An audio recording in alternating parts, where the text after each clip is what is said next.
Hi guys, welcome to Richard Cabile YouTube channel. In today's video, I will teach you how to add phone number to Gmail using your mobile phone. So okay guys, but before we start, kindly subscribe to my YouTube channel by pressing the subscribe button and the bell to notify you if I have new video.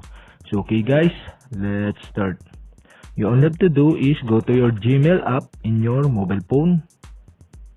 Okay guys, here in Gmail application, click the three line on the upper left side on your screen. Scroll down and find the settings, click this.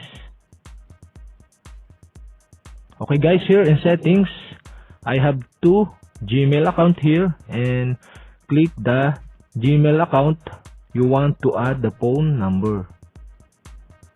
Okay guys, after that, click manage your Google account.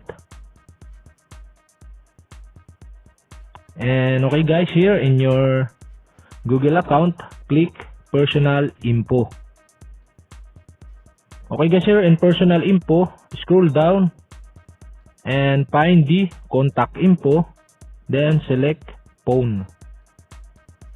Okay guys, here in phone number, so you can see the add now button, click this. Okay guys, to continue, we need to enter the password of your Gmail account. So after that, click next. Okay guys, click again the add now button. And okay guys, we enter the new phone number to your Gmail account. Okay, after you enter your number, so click the next button below. And okay guys, to make sure this number is yours, Google will send you a verification code. Standard rate applies. Okay, we need to get the verification code via SMS to your phone number. Okay guys, to send the code to your mobile numbers, okay, you all have to do is click the get code below. And okay guys, we just send you a SMS with the code. Enter it to verify your phone. So okay, go to your message of your phone number. Okay guys, go to your SMS and copy the code and go back to your Gmail and enter the code. Okay guys, after you enter the code, click verify below.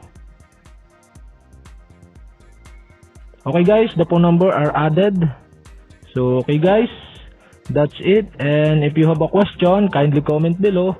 And don't forget to hit the subscribe button and the bell to notify you if I have new video. So okay guys, thank you for watching.